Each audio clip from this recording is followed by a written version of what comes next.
Look, I think that probably one of the strongest arguments that we can work towards is this whole idea around TransFARMation. Recently we did a dairy inquiry here in New South Wales, which Jackie was wonderful and gave evidence at.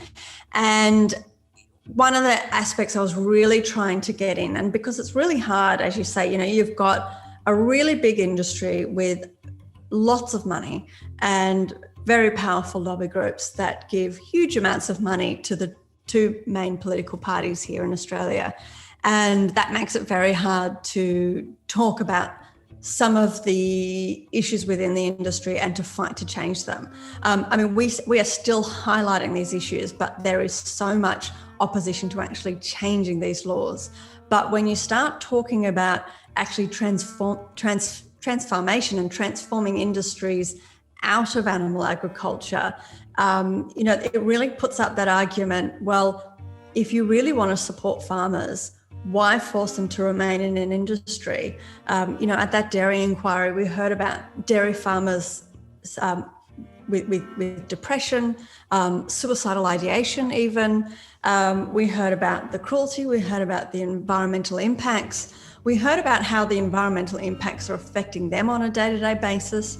We also heard about how consumers are moving away from this product, and the dairy industry and some of their lobby groups were saying, well, we've got to change the labelling of plant-based milks and we've got to start putting free milk back in schools as a way to increase the amount of consumption again.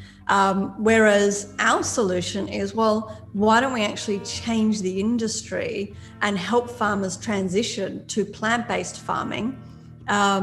Because that's where the consumers are already moving and that's where this shift is going. And here in Australia, we've got a really good opportunity because we're the third fastest growing vegan market in the world, and the first and second fastest growing vegan markets in the world are our neighbours, China and the United Arab Emirates. And it's the same with New Zealand as well. So we can actually, and most of the plant-based proteins that we consume in New Zealand and Australia are imported from overseas. So it makes no sense for Australia, which is a dry continent, which has massive amounts of drought, to continue to farm animals and to continue to force people to farm these animals in these awful conditions. A lot of these people are wanting to move away.